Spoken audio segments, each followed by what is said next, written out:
পরে আবার নিজের ঘর নেই যে পাঙ্গি নালি সব নিয়েছেন সব নিয়েছেন যা আছে সব নিয়েছেন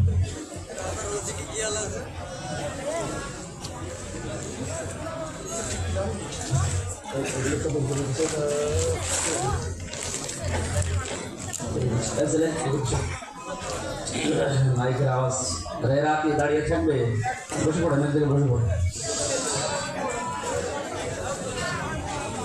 لا إله إلا الله العظيم الحليم الذي خلقكم من طين ثم قضى أجلا وأجل مسمى عنده ثم أنتم تمترون ونشهد أن لا إله إلا الله وحده لا شريك له شهادة موصلة إلى الجنان ونشهد أن محمدا عبده ورسوله المبعوث فينا بالهدى ودين الحق ليظهره على الأديان صلى الله عليه وعلى آله وصحبه الكرام ما دام الشمس والقمر بجريان والنجم والشجر يسجدان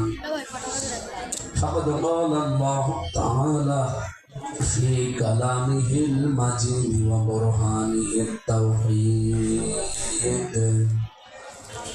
فأعوذ بالله من الشيطان الرجيم بسم الله الرحمن الرحيم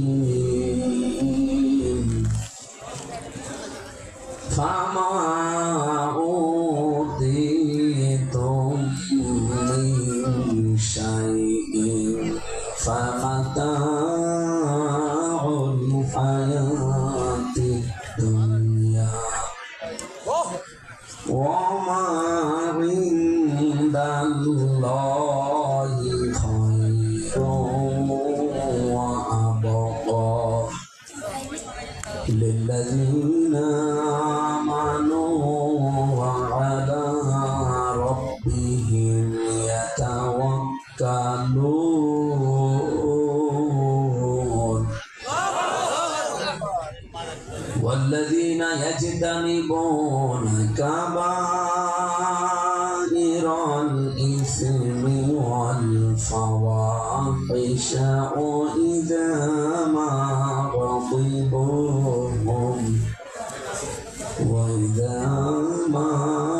غضبوا هم يغفرون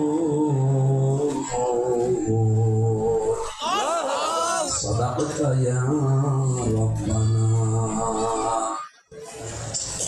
عن أبي هريرة رضي الله تعالى عنه قال قال النبي صلى الله عليه وسلم يقول لصاحب القرآن اقرأ وارتقي ورتل كما كنت ترتل في الدنيا فإن منزلك عند آخر آية تقرأها. رواه ابن ماجه. وقال تعالى في شأن رسوله ما كان محمد أبا أحد من رجالكم ولكن رسول الله وخاتم النبيين. اللهم صل على محمد وآله وصحبه وبارك وسلم. بلغ العلا بكماله كشف الدجى بجماله حسنت جميع خصاله صلوا عليه وآله. সুন্নাত নয় শুধু দাওয়াতের মেহমান, সুন্নাত নয় শুধু খাওয়া শেষে মধুপান, আরো কিছু সুন্নাত আছে তুমি জানো কি, জানলেও জীবনে কখনো তা মানো কি। আলহামদুলিল্লাহ। ভাই কি কথা বলা যাবে ভাই? বসে যারা দাঁড়িয়ে আছে জায়গা পেলে বসেন ভাই, এরকম ডিস্টার্ব করলে তো সমস্যা। চুয়াডাঙ্গা জেলার দামোড়হুদা থানার অন্তর্গত উজিরপুর কাশিমুল উলুম বালক বালিকা কওমি মাদ্রাসা আল জামিয়াতুল ইসলামিয়া কর্তৃক আয়োজিত 31তম বাৎসরিক, আমার বয়স 33, আমার জন্মের 2 বছর পরে মনে হয় মাদ্রাসা তৈরি হয়। 31 বছর এখানে চলছে। এখান থেকে আমার আলিফ বা তা সা এগুলো শেখা। বাংলাদেশের একটা ঐতিহ্যবাহী প্রতিষ্ঠান, বিশেষ করে চুয়াডাঙ্গা জেলা। মাহফিলের সম্মানিত সভাপতি শ্রদ্ধাভাজন মুরব্বী আমার আরাফাতের ভাই আলহাজ গোলাম সরওয়ার, সভাপতি অত্র মাদ্রাসা, দামাত বারকাতুহুল আলিয়া, বলেন আমিন। এতক্ষণ যিনি আলোচনা রাখলেন সেই নাটোর সিংড়া থেকে আগত ইসলামিক চিন্তাবিদ মুফাসসিরে কোরআন শ্রদ্ধাভাজন বড় ভাই মুফতি শাহ জামাল উদ্দিন রব্বানী, দামাত বারকাতুহুল আলিয়া। এ মাহফিলে যার মাধ্যমে এসেছি আমার শ্রদ্ধাভাজন উস্তাদ,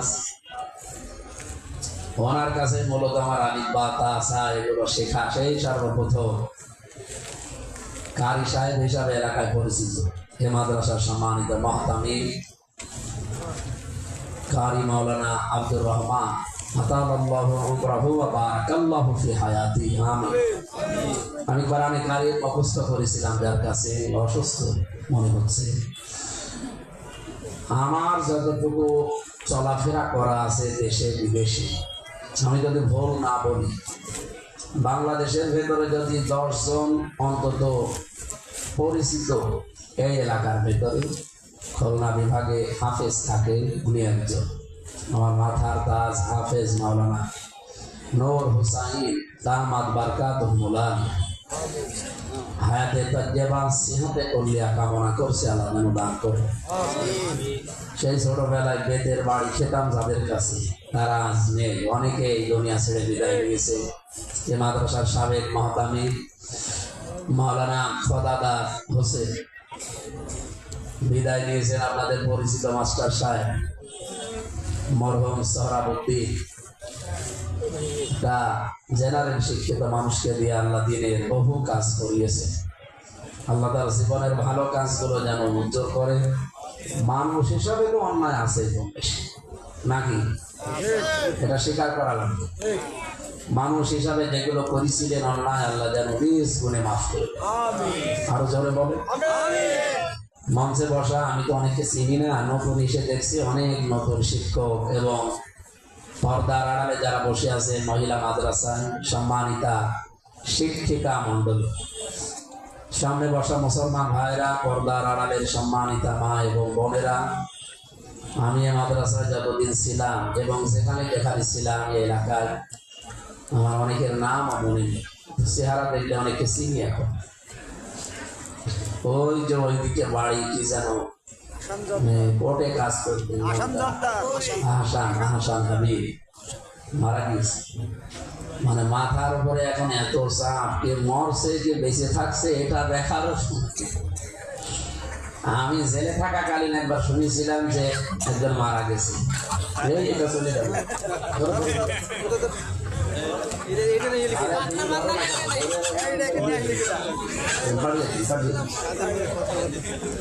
এদিকে থাকা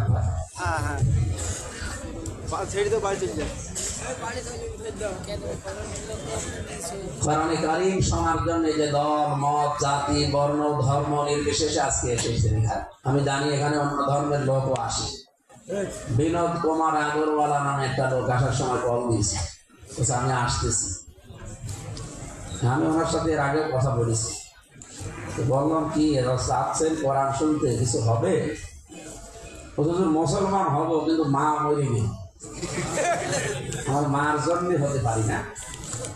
উনি মরে গেলে তারপর আমি মুসলমান হব। আশা করি আল্লাহ তাকে হেদায়েত দেবে, তার মন মানসিকতা ভালো আছে। এখন মাটা মরতে দেরি, আমি চাই তার মাকে যেন আল্লাহ হেদায়েত দেন। কি কথা বলেন এখানে?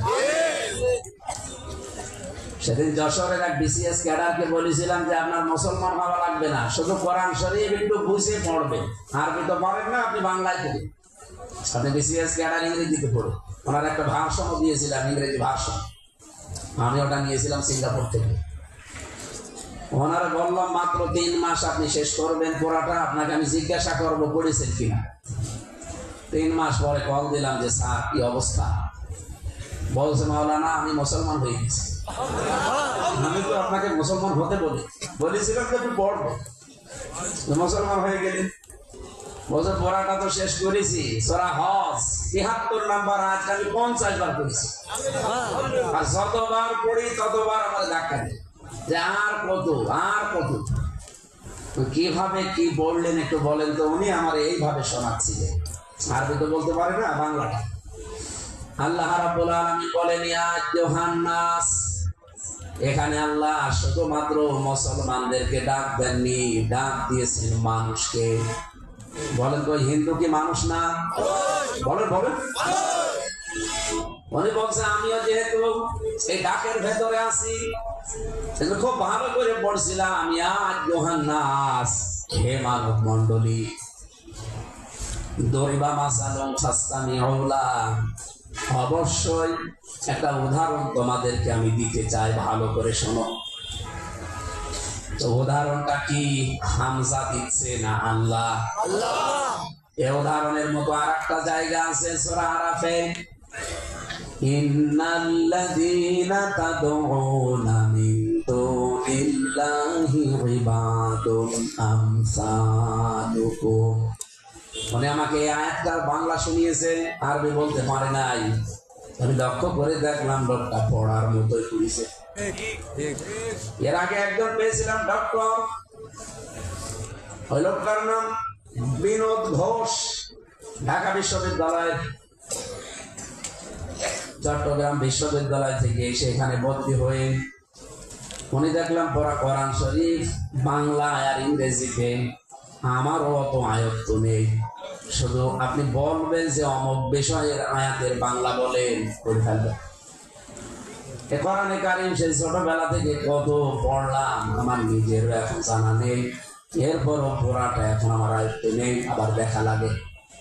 অথচ হিন্দু মানুষ কি পড়া পড়িছে, পরবর্তীতে মুসলমান হয়ে ডাক নাম দিয়েছে ডক্টর রুহুল আমিন। স্যারকে বললাম আপনি কি বুঝলেন যে 50 বার পড়লেন? উনি বলছে যে আমরা উদাহরণ দিলেন কি সুন্দর করে, উদাহরণটা পড়লে যেন মনে হয় যে আর একবার পড়ি।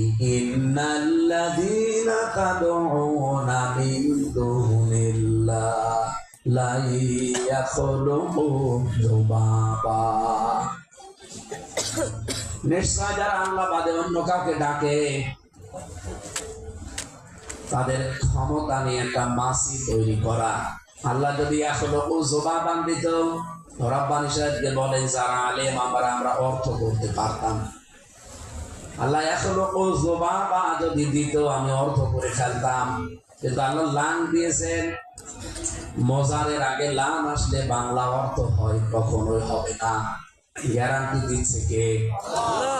উনি বলছেন আল্লাহ চ্যালেঞ্জ দিয়েছে, কখনো একটা মাছি বানাতে পারছে না, পারবেও না, যেহেতু 2টা কাল আছে এর ভেতরে। চিন্তা করলাম লোকটা তাহলে সেন্টেন্স যেগুলো কাল এগুলো বুঝে কারণ আরবি গ্রামারও হালকা টাচ পেয়েছে, না তো এভাবে বলতে পারতো না। যদি পৃথিবীর সব যাদেরকে ডাকা হয় তারা এক জায়গায় হয়, একটা মাছি বানাতে তারা পারছে না, পারবে না।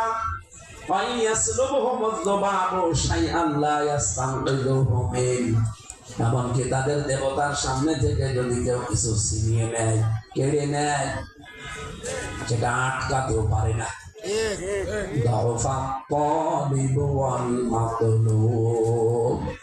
কতই না দুর্বল যারা ডাকে এবং যাদেরকে ডাকা হয়। উনি বলছে আমি যেহেতু ডাকি আর যাদেরকে ডাকা হয় দুই দলকে আল্লাহ দুর্বল করলেন, দফা দিয়েছেন। কত দুর্বলের পরিচয় আমার পড়েছে সূরা নিসা। খলিকাল ইনসানু দাঈফা, আয়াত বলতে পারে না, কিন্তু বাংলা বলছে মানুষকে একেবারেই দুর্বল করে আল্লাহ বানিয়েছে। ভালো হয়েছে কি বলেন? বাংলাটা তো শুনলাম, কি পেয়েছেন? উনি বলছে আমার হাত দুইটা, আমার পা দুইটা, আমি হাঁটতে পারি, চলতে পারি, ধরতে পারি, ছিনিয়ে নিতে পারি। কিন্তু যার সামনে ৫৩ বছর মাথা নত করেছি, ওর হাত ১০-১২টা, পা দুইটা, ধরতেও পারে না, দাঁড়াতেও পারে না, বাঁশ দেওয়া লাগে। বাঁশ দেওয়া লাগে না? যেখানে সেখানে না, জায়গা মতো বাঁশ দিয়ে একবার খাড়া করা লাগে। আমি সিরাজগঞ্জে ছিলাম কিছুদিন আগে, ওই যে দশমীকে দিন চলে, ওই দিন বৃষ্টি হচ্ছিল। কমিটি আমার বলছে হুজুর এই যে পূজার গেট আর মাহফিলের গেট একেবারে সাথে, আপনি একটু পেছন দিয়ে চলেন। পেছনে যাওয়ার সময় দেখি যাদের সামনে ১০-১২টা করে হাত, ২টা করে পা, একটাও দাঁড়িয়ে নেই, সব পাশ দেওয়া। ওই দিন জিজ্ঞাসা করেছিলাম ওদেরকে যে এলাকা হিন্দু বেশি, আপনাদের বিবেক খুলবে কবে? আল্লাহর এই উদাহরণটাকে কোনোদিন দেখেন না? কি সুন্দর উদাহরণ দিয়েছেন আল্লাহ। হযরত ইব্রাহিম আলাইহিস সালাম এই চিন্তা করে করে তিনি সত্যকে পেয়েছিলেন যে কার সামনে আমি মাথা নত করব। প্রথমে তারকা দেখে, এরপরে চাঁদ দেখে, এরপরে সূর্য দেখে, সর্বশেষ তিনি সিদ্ধান্ত জানিয়েছিলেন জাতির কাছে, ইন্নী ওয়াজ্জাহতু ওয়াজহিয়া লিল্লাযী ফাতারাস সামাওয়াতি ওয়াল আরদা হানিফা ওয়া মা আনা মিনাল মুশরিকিন। মানে বলছেন অবশ্যই আমার চেহারা আজকে আমি ঘুরিয়ে দিলাম ওই সত্তার দিকে যিনি আকাশ আর জমিনের উদ্ভাবক। সাধারণ শব্দের শাব্দিক অর্থ হচ্ছে যিনি নমুনা ছাড়া কিছু বানাতে পারেন। আল্লাহ খালাকা দিতে পারতেন, সাতারা দিয়েছেন কেন? আসমান আর জমিন আল্লাহ একজনের তা দেখে বানিয়েছেন এমন না, উনি সর্বপ্রথম বানিয়েছেন, নাকি আরেকটা দেখে বানিয়েছেন? আল্লাহ পাক বলেন হানিফা। ইব্রাহিম আলাইহিস সালাম ঘোষণা দিয়েছিলেন আসমান আর জমিনের যিনি উদ্ভাবক, যিনি বানিয়েছেন, আমি আজ তার দিকে মনোনিবেশ করলাম, যেমন তেমন ভাবে না, লোক দেখানোর জন্য না, একনিষ্ঠ ভাবে। আনা মিনাল মুশরিকিন, হে জাতির লোকেরা শোনো, আমি কিন্তু মুশরিক না। চুয়াডাঙ্গাবাসী এবার বিবেকের কাছে আমার প্রশ্ন, আমাদের যিনি জাতির পিতা হযরত ইব্রাহিম, উনি এই ঘোষণা দেওয়ার পরে জাতির লোকেরা তাকে খাবার খাওয়িয়েছে, মিষ্টি খাওয়িয়েছে, আরামে থাকতে দিয়েছে। এরপরে আয়াতটাকে ফাহাজ্জাহু কওমুহু ক্বালা আতুহাজ্জুনি ফিল্লাহি ওয়া ক্বাদ হাদান। তার জাতির লোকেরা সর্বপ্রথমে ঘোষণা শুনেই তার সাথে ঝগড়া করেছে। আজও এই বাংলাদেশ সহ বিশ্বে সত্যি যারা আমরা জাতির লোককে শিরিক এটা বোঝাতে চাই, জাতির লোক তখন ওই আলেমদেরকে উল্টা পাল্টা ধারণা করে। এটা শুধু ইব্রাহিমের সাথে ওই জামানার মুশরিকরা করেছে, বিষয়টা এমন না, কিয়ামত পর্যন্ত করবে। হযরত ইব্রাহিম থেমে গিয়েছিলেন, আরো জোরে বলেন। সুতরাং আমরা ইব্রাহিমের সন্তান নাকি? অনেকে অনেকের সন্তান দাবি করে, কিন্তু আমরা না, আমাদের জাতির পিতাকে। আরো জোরে বলেন। সুতরাং ইব্রাহিমের সন্তান হিসাবে শিরিক সম্পর্কে আমরা জাতিকে সতর্ক করবই, এতে আপনার মন খারাপ হলেও হোক। শিরিক কাকে বলে আমি এক কথায় জবাব দেই, এই পৃথিবীর ময়দানে আল্লাহ যেটা পারে ওটা অন্য কেউ পারে, এই বিশ্বাস করার নাম শিরিক। আর আমার মনে হয় বাংলাদেশ আর ভারতে এই শিরিক সবচাইতে বেশি, কারণ এই দুই দেশের কোন জায়গা আমার অন্তত বাকি নেই। এদেশে জালেমরা যখন কথা বলতে দিত না, আমি সবচেয়ে বেশি থাকতাম ভারতে। প্রায় এলাকায় আমার ঘোরা হয়ে গেছে। বাংলাদেশের 630টা থানা আছে, একটা থানা আমার কমপক্ষে বাকি নেই, একবার বলে গেছি। আমি তো কম বেশি দেখি, কারণ আমার বয়স আপনার চাইতে কম হতে পারে, অভিজ্ঞতা আপনার চাইতে বেশি আছে। আমরা রাতের বেলা চড়া মানুষ, রাতে ঘোরাফেরা করি বেশি। আপনি দেখবেন রাত যত গভীর হয় রাস্তায় 3টা জিনিস পাওয়া যায়। কয়টা?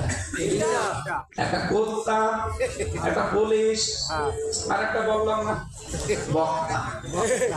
এই যে রব্বান শরীফ চলে যাবে নাটোরে, বাড়ি যেতে কমপক্ষে 3টা বাজবে। রাস্তার ভেতরে হয় দেখা হবে পুলিশের সাথে, কুত্তার সাথে, অথবা কোনো বক্তার সাথে দেখা হতে পারে। এখানে অভিজ্ঞতার আলোকে বলছি, এই দেশে শিরিক আছে, আমি নিজে দেখছি। আমি আবার বলছি শিরিক কাকে বলে, এক কথায় জবাব। আর শিরিক দিয়ে যদি এখন আলোচনা করা, শিরিক প্রধানত 4 প্রকার হয়। এই যে আমার বিশ্ববিদ্যালয়ের প্রথম সাবজেক্টে ছিল শিরিক বিল জাত, শিরিক বিল সিফাত, শিরিক বিল ইখতিয়ার, শিরিক বিল হুকুক। এটা শ্রেণী বিন্যাস করে আমি 72 প্রকার বানিয়েছি তাফসীর দিয়ে। ওইটা আবার ভাগ ভাগ করে 120 প্রকার হয়। শুধু শিন র কাফ, এই শিরিক যদি এত বড় বিশাল, এক কথার ভেতরে নিয়ে আসা লাগে। আপনারা যেহেতু গ্রাম্য মানুষ, এক কথায় বলছি, আল্লাহ যেটা পারে ওইটা অন্য কেউ পারে, এই বিশ্বাস করার নাম শিরিক। আর শিরিক যে করে সে মুশরিক। মুশরিকের জন্য জান্নাত হারাম, জাহান্নাম ওয়াজিব। ঠিক? আর নিচে নামা লাগবে? আর কিছু আছে? সবচাইতে কঠিন কথা সূরা ফুরকানে আল্লাহ দিয়েছেন 23 নম্বর আয়াতে, আকাদিমনা ইলা মা আমিলু মিন আমালিন ফাজাআলনাহু হাবাআম মানসুরা। শিরিক মিশ্রিত কোন আমল নিয়ে যদি কোন বান্দা বান্দি আমার সামনে আসে, ওটা দেখা দূরের কথা, ধুলি কণার মতো মুখের উপরে নিক্ষেপ করো। সবচাইতে ভয় লাগে এই শব্দটা শুনলে। জাতির লোকেরা, আপনাদেরকে আমি বাঁচাতে চাই। শিরিক যদি কারো জীবনে বিন্দু বসর্গ পরিমাণে থাকে, এই মুহূর্তে আপনাকে পাল্টাতে হবে। আমি আবার বলছি, আল্লাহ যেটা পারে ওইটা অন্য কেউ পারে। আরো জোরে বলেন, সন্তান দিতে পারে কে? অন্য কেউ পারে বলে মনে হয়। বাংলাদেশে বহু পীর নামে কলঙ্ক ভণ্ড বসে আছে বিভিন্ন জায়গায়, আর মানুষও পাগল, সেখানে যে ছেলে চাই, মেয়ে চাই। এগুলোর যদি সত্যিই কোন ক্ষমতা তাদের হাতে থাকতো, পরপর আমার 3টা মেয়ে হয়েছে, আল্লাহর কসম আমি পীরের কাছে বলতাম একটা ছেলে দেন। কোরআন পড়ে দেখলাম ওগুলো সব ধোয়া। বগুড়াতে একবার এক মানুষ এসে আমার বলছে, হুজুর আপেলটা পড়ে দেন তো। আমি সূরা ফাতিহা পড়ে সূরা ফাতিহা পড়ছিলাম, হঠাৎ আমার কানের কাছে মুখ নিয়ে বলে, হুজুর এমন ভাবে আপেল পড়বেন যেন ছেলে হয়। আপেল দিলাম, আপেল ফেলে দিস কেন? আরে ভাই, আপেল পড়া খেয়ে যদি ছেলে হয়, আমার ম্যাডামের 3টা মেয়ে হইতো না, প্রতিদিন আপেল পড়ে খাওয়াতাম। কি বিশ্বাস মানুষের! এটা আমি এই পয়েন্টটা মেয়েদের জন্য বললাম। বহু মেয়ে লোক এই ধান্দায় আছে যে বাবাও মনে হয় কিছু পারে, অথচ সন্তান দেওয়ার একচ্ছত্র মালিকানা কার? আরো জোরে বলেন কার? কোরআনে কারীম এমন সুন্দরভাবে সূক্ষ্ম ব্যাখ্যা দিয়েছে, ফালিয়ানজুরিল ইনসানু মিম্মা খুলিকা মিম্মাইন দাফিক ইয়াখরুজু মিন বাইনিস সুলবি ওয়াত তারাইব। এটা মালয়েশিয়া বিশ্ববিদ্যালয় ঢাকাকালীন আয়াতের তাফসীর আধুনিকটা পেয়েছিলাম, এর আগে আমি এভাবে পাইনি। আল্লাহ বলেন, মানুষকে নজর করে না তার সৃষ্টির দিকে, কি দিয়ে তার বানালাম? বাবার স্ফলিঙ্গ দিয়ে দ্রুত গতিতে বের হয়ে যাওয়া এক ফোঁটা নাপাক পানি। আল্লাহ দেখেন শব্দের দিকে খেয়াল করে, সলবন তারাইব। সলবন আল্লাহ 1 বচন দিয়েছেন, তারাইব দিয়েছেন বহু বচন। সলবন বলা হয় মায়েদের লজ্জা স্থান, তারাই বলা হয় বাবাদের লজ্জাস্থান। আমার প্রশ্ন, বাংলার মানুষেরা সন্তান হতে কি শুধু বাবা মা লাগে না? আরো জোরে বলেন। বাংলা এখানে বাবার ক্ষেত্রে 1 বছর দিয়েছে, মায়ের ক্ষেত্রে বহু বছর দিলেন কেন? আপনি বলেন তো, এই আধুনিক তাফসীর ছাড়া সে মান্তা তামুলের তাফসীর এই তথ্য পাবেন না। আমি আগে 42টার উপরে দেখেছিলাম তাফসীর, আমি মিলাতে পারিনি।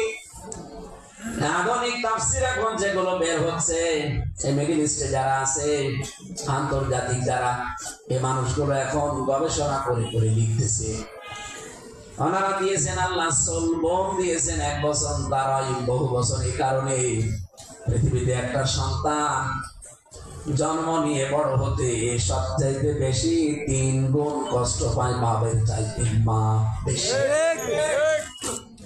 আপনি বলেন তো, আজ পর্যন্ত পৃথিবীতে কোন মানুষ সন্তান পেটে রাখার কষ্ট যেটা আমরা বাবারা টের পেয়েছি, টের পাওয়ার সম্ভাবনা আছে? বলেন বলেন। এই দিকে খেয়াল করে আমিরে জামাত ডাক্তার শফিকুর রহমান হাফিজাহুল্লাহ উনি ঘোষণা দিয়েছেন, এদেশে যদি ইসলাম এবার কায়েম হয়, মেয়েদের আমরা 8 ঘন্টার জায়গায় 5 ঘন্টা ডিউটি করা। অনেক সুশীল আধুনিক যারা, তারা বলতে চাচ্ছে না এটা একটা অবিচার, পুরুষ মানুষ 8 ঘন্টা ডিউটি করবে, মহিলারা 5 ঘন্টা। মানে অবিচার যদি এটা মনে হয়, তোমার বউ 4টা সন্তান পেটে নিয়েছে, এবার তোমার একটা নিয়ে আনবে।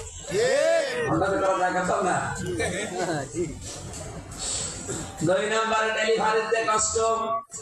বিজ্ঞান এখন প্রমাণ করছে কষ্ট মাপার যন্ত্র আছে। কথা বুঝতেছে? কষ্ট পরিমাপ করার যন্ত্র আছে। মা এই পৃথিবীতে সন্তানকে নিয়ে আসতে, নরমাল ডেলিভারি করতে যে কষ্টটা পায়, 57 ইউনিট কষ্ট সহ্য করা লাগে। কত? 57। পৃথিবীতে যত শক্তিশালী পুরুষ হোক, গবেষণা করে দেখা গেছে সর্বোচ্চ 47 ইউনিট কষ্ট যদি পুরুষ মানুষকে দেওয়া যায়, সে করে পাবে। কিন্তু একটা মা আপনার মুখ আমার মুখ দেখতে গিয়ে এই দুনিয়াতে কষ্ট পেয়েছে 57 ইউনিট। একবারে 32টা হাড় ভেঙে গেলে যে কষ্ট হয়, মা ওই এই কষ্ট পেয়েছে। আজ পর্যন্ত পৃথিবীর কোন বাবা এটা টের পায়নি। আল্লাহ যে তারা দিয়েছেন এমনি দেয়নি। 3 নম্বরে যে 2 বছর কমপক্ষে দুধ খাওয়ানো লাগে সন্তানকে, অথচ দায়িত্বটা কিন্তু মায়ের না। সন্তানকে দুধ খাওয়ানোর দায়িত্ব কার? ঢোকাচ্ছে না, এখানে মাওলানা বসে আছে। দায়িত্ব কিন্তু আল্লাহ বাবাকে দিয়েছে, মাকে দেয়নি দুধ খাওয়ানোর দায়িত্ব। কোরআনে কারীম সূরা বাকারা 2 নম্বর পারা 17 নম্বর পৃষ্ঠার 1ম নম্বর লাইনের 231 নম্বর আয়াতে আছে। প্রথম অংশে পাবেন হাফেজি কোরআন শরীফে, ওয়ালিদাতু ইউরদি'না আওলাদাহুন্না হাওলাইনি কামিলাইনি লিমান আরাদা আন ইউতিম্মার রাদা। আপনি দেখেন এখানে আন ইউতিম্মার রাদা, এটা মুযাক্কার শব্দ দিয়েছেন আল্লাহ, মুয়ান্নাস দেয়নি। আমি আল্লাহ আদেশ করছি এই পৃথিবীতে কমপক্ষে 2 বছর দুধ খাওয়ানো লাগবে সন্তানকে। দায়িত্ব আল্লাহ দিলেন বাবাকে, কিন্তু পালন করে মা। মা যদি বলে না আমি এটা করবো না, তোমার সন্তান, তোমার দায়িত্ব আমি পালন করে দিতে পারি। একটা সন্তানের দুধ খাওয়াতে 5 লাখ করে টাকা দেওয়া লাগবে 2 বছরে, আমরা তাই দেওয়া লাগবে। হাজি সাহেবের ছেলে মেয়ে কয়টা? আমার তো এখন ক্যালকুলেটর লাগবে। ওনার স্ত্রী যদি বলতো যে 9টা কমপক্ষে 5 লাখ করে, 45 লাখ টাকা দেন, এরপরে দুধ খাওয়াবো। ওনার কিন্তু জোর করে হলেও খাওয়ানো লাগতো, নয়তো মহিলা যদি বলেন আমি খাওয়াবো না, ওনার কোনো হবে না, কারণ দায়িত্ব দিয়েছে আল্লাহ। এটা মনে হয় মাইকে বলা ঠিক হচ্ছে না, কারণ ওরা শুনলে দেখা যায় আমার ম্যাডামও পর্যন্ত কালকে হাঁটতে রাখবেন, টাকা দেন তারপরে। কারণ সোয়াডাঙ্গার মেয়ে তো একটু তেড়া তক্কু, এটা আমি আর বলবো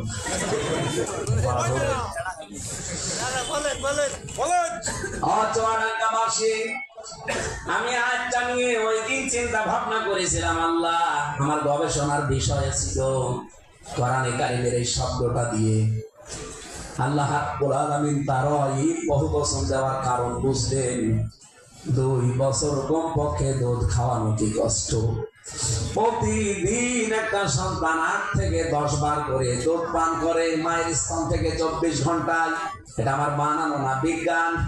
প্রতিবার যদি 1 পোয়া করে পান করে দেখবেন কমপক্ষে একদিনে 2 কেজি দুধ খায়।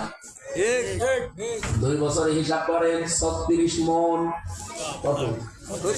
9টা 9 কত হয়?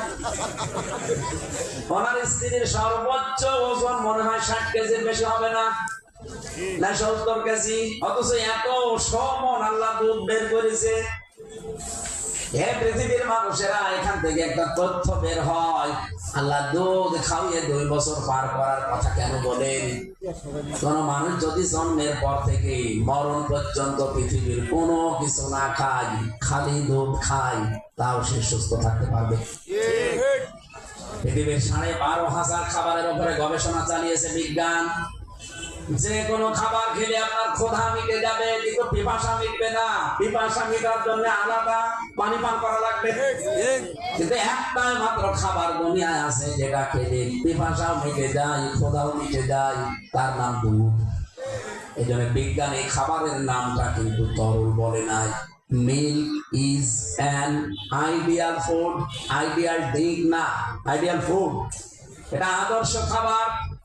এটা যতক্ষণ পর্যন্ত জমাট না হবে, ঘি না হবে, মাখন না হবে, দই না হবে, সর না হবে, ততক্ষণ তো ড্রিঙ্ক বলা দরকার ছিল। কিন্তু দুধ যত পাতলা হোক আপনাকে ফুড বলা লাগবে, নয়তো আপনাকে মাছ দেবে না। আমি চিন্তা করলাম এই খাবারের এত দাম কেন? বিজ্ঞান এখন জানাচ্ছে পৃথিবীতে কোন সন্তান জন্মের পরে যদি মায়ের স্তনের দুধ বেশি বেশি খেতে পারে, ও রোগ শোক থেকে বেশি থাকে এবং স্বাস্থ্যবান হয়। আমি মনে হয় দুধ একটু কম পেয়েছিলাম, এই জন্য আমার শরীরই চলে না। যারা পেয়েছে ওরা দেখেন, আজকে আমি কুষ্টিয়া 14 নম্বর ওয়ার্ডে ছিলাম, পৌরসভা। আমার গণসংযোগ ছিল, একজনের সাথে দেখা হলো। আল্লাহ, আমার মনে হচ্ছে আমার উপর যদি পড়ে আমি শেষ। এইরকম মনে হইলো আল্লাহ মনে হয় ছোটকালে দুধ বেশি খেয়েছে। পৃথিবীতে যে 12,500 খাবার খাওয়া যায়, যেটা গোশত বলেন, মাছ বলেন, সবজি বলেন, এই খাবারগুলোর উপরে বিজ্ঞান গবেষণা চালিয়ে দেখেছে আপনার ক্ষুধা লাগলে খাবেন, ক্ষুধা মিটে যাবে, কিন্তু পিপাসা মেটার জন্য আলাদা পানি খাওয়া লাগবে। আমি এই জীবনে সর্বোচ্চ 120 প্রকার খাবার পেয়েছি থাইল্যান্ডে, আর বাংলাদেশে গাজীপুরে পেয়েছিলাম 80 প্রকার। নিরিবিলি হোটেলে কাপাসিয়া লোক আমার মাহফিলের দাওয়াত দিয়েছে। আমি শুনলাম বিশাল নাম করা হোটেল। পরে বললাম যে ভাই, যত রকমের খাবার আছে নিয়ে আসেন, আপনার টাকা দরকার কম দিয়ে। কারণ একটা মানে সেই পেট আলা ড্রাইভার নিয়ে গেছি, বছর হুজুর আমার বেতন কম দিয়ে আমি খেয়ে বসিয়ে নেবো। এই জন্য বললাম আজকে টাকা পয়সা আপনি যা দিয়ে খাবার নেবেন। 80 প্রকার খাবার বানায়, একটা একটা করে নিয়ে এসেছে। এবার শুধু যদি এত পুকো করে নেন, এতগুলো খাবার খাওয়া লাগবে। আমি একটা একটা করে গুনছিলাম, 80 পর্যন্ত গুনতে পেরেছি। পরে বললাম যে এটা কি? আমারে বলছে হুজুর এটা কাঁঠালের পাতা ভর্তা। কাঁঠালের পাতা ভর্তা যদি খায় না, এইটা কলা পাতা ভর্তা, মানে এরকম পাতা ভর্তায় কমপক্ষে 20টা। যত রকমের পাখি আছে, গোশত আছে, এরপরে মাছ যত রকমের সব নিয়ে এসেছে, যত রকমের পারে। আমি ওরে বললাম আপনি সর্বোচ্চ 80 প্রকার খাবার রেডি করতে পেরেছেন এ পর্যন্ত। থাইল্যান্ডে 120 প্রকার পেয়েছিলাম, কিন্তু কোনো খাবার ধরা দেয়। থাইল্যান্ডে যে খাবার দিয়েছে শামুক খায় না, এরপরে কুচি সাপ পুড়িয়ে দেয়, এরপরে কাঁকড়া, এরকম মিলিয়ে মিলিয়ে আমি গণনা করলাম 120 প্রকার পর্যন্ত। অথচ আমাদের যে জহব্বা আল্লাহ দিয়েছে এর ভেতরে 7 চাকার যে স্তর আছে, আসসাদর স্তর।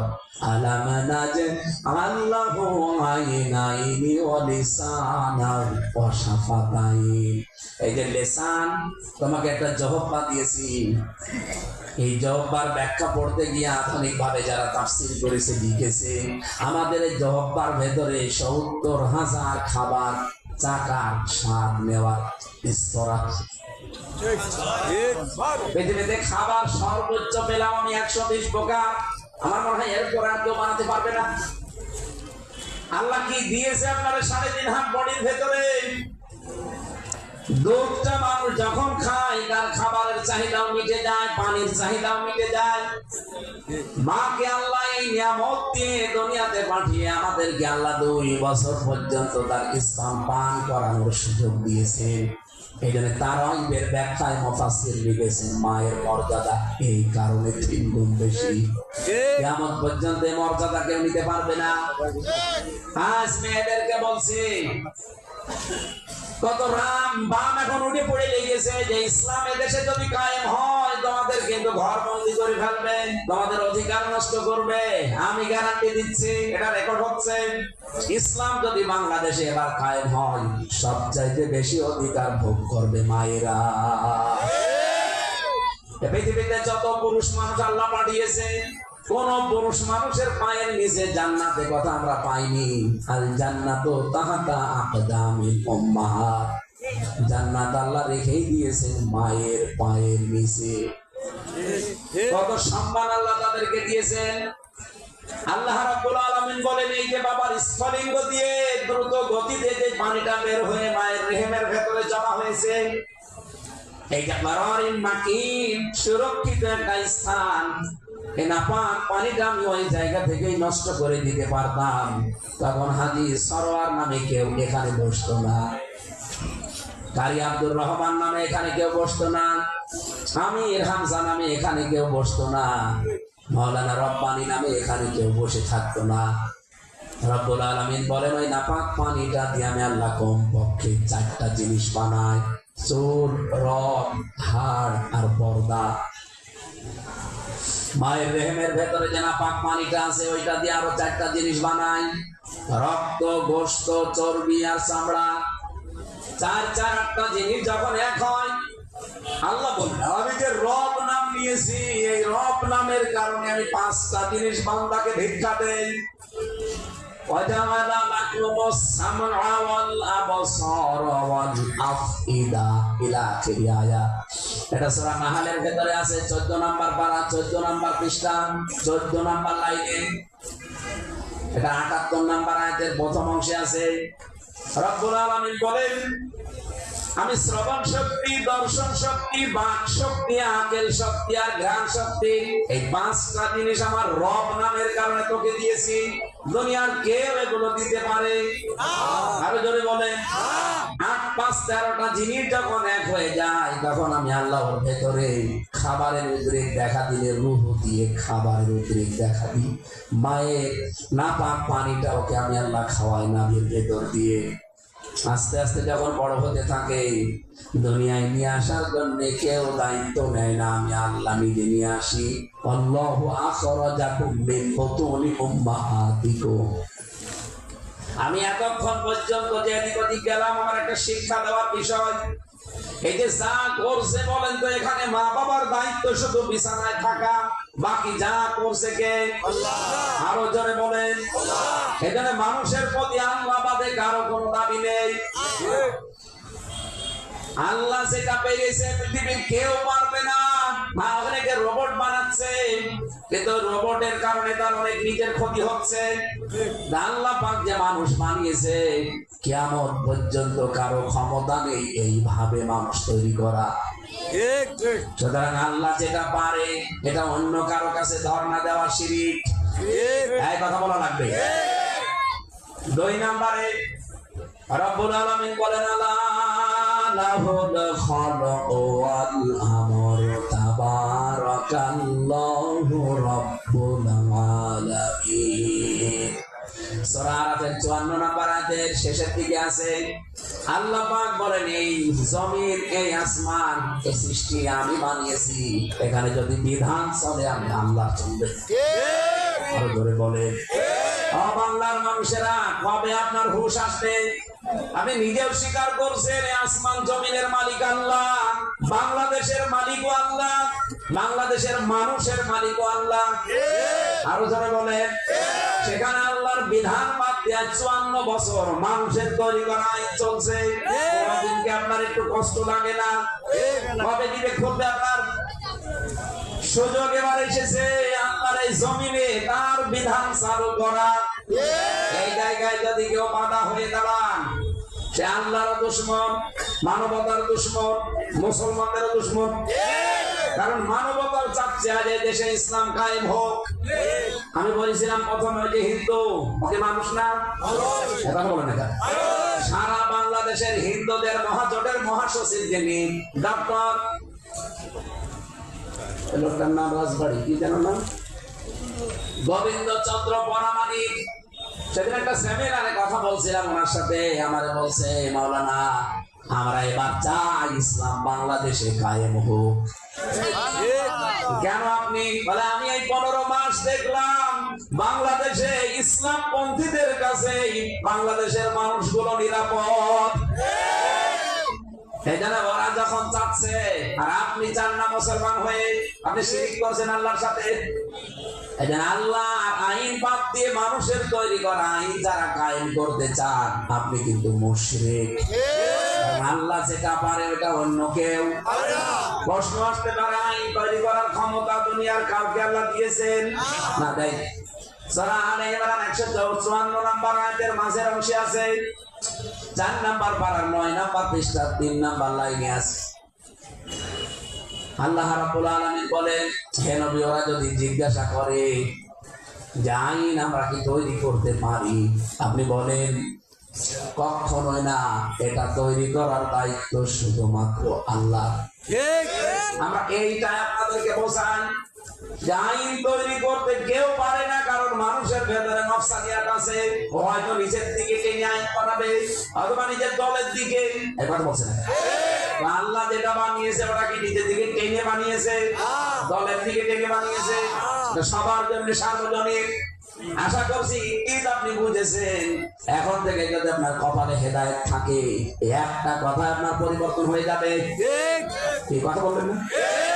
একটা কথা আপনার পরিবর্তন হতে বাধ্য। হিন্দু যেমন হয়েছিল, আমি 50 বারের উপরে পড়লাম কি আমি এতদিন করলাম, এই 53 বছর ধরে ধরে নিজে বানাই, নিজে চমকাম করি, নিজে বিউটিফাই করি, নিজের অঞ্চল লাগাই, আবার নিজেই মাথা নত করে থাকি। একই আমার বিবেকে খালি ধাক্কা দেয়। শেষ পর্যন্ত ও সব ছেড়ে দিয়ে এখন আমার স্ত্রী আর আমার 2টা ছেলে মেয়ে আছে, ওদেরকেও লাইনে নিয়ে আসার চেষ্টায় আছি। আশা করছি ওরাও মুসলমান হয়ে যাবে। চুয়াডাঙ্গাবাসী এখানে কোরআনে কারীম থেকে শুনতে এসেছেন, এখানে অন্য ধর্মের লোকও থাকতে পারেন। সবাইকে নিয়ে আমরা আল্লাহর দরবারে এবার শুকরিয়া জানাচ্ছি, আলহামদুলিল্লাহ। দরুদ আর সালাম পাঠ করার মাধ্যমে আজকের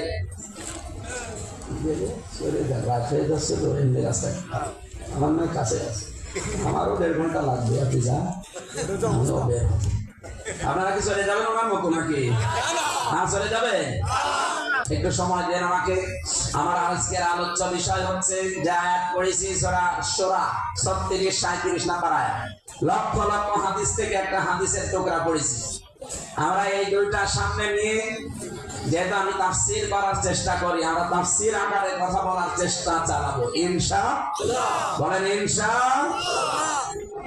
নবীজি যে হাদিস বললেন আমাদেরকে, ইকালু লিসাহিবিল কোরআন, কিয়ামতের দিন সাহেবে কোরআন যারা, তাদেরকে আল্লাহ পাক ডাকবেন, বলবে পড়ো, ইকরা ওয়ারাত্তিল, উপরে উঠতে থাকো, ওয়ারতাকি, উপরে উঠতে থাকো, ওয়ারাত্তিল, কিভাবে পড়বা আর উপরে উঠবা তার তিলের সাথে পড়ো। কোরআন শরীফের ভেতরে কোরআন পড়া এই ব্যাপারে যত কথা আপনি পাবেন, 3টা কথা সবচেয়ে গুরুত্বপূর্ণ, পড়া, রাতালা আর তালাওয়া। এই 3টা কথা আমি গুরুত্বপূর্ণ পেয়েছি কোরআন পড়ার ব্যাপারে। অভিধান বেত্তা যারা তারা লিখেছে কেউ যদি পড়তে চায় তেলাওয়াত করতে চায় কমপক্ষে তার 4টা শর্ত মানা লাগবে। এবার দেখেন তো আপনি যে কোরআন পড়েন কোরআন তেলাওয়াত করেন আপনার 4টা শর্ত মানা হয় কিনা।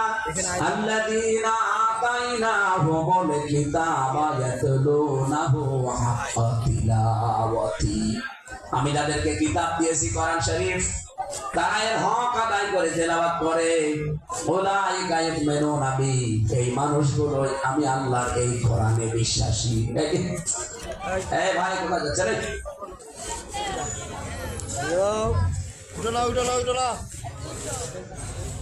আমরা যেহেতু হক আদায় করে কোরআন তেলাওয়াত করতে চাই, কারণ কিয়ামতে এই তারতিলের সাথে আপনি পড়বেন আর উপরে উঠবেন। কত উপরে উঠতে পারবেন?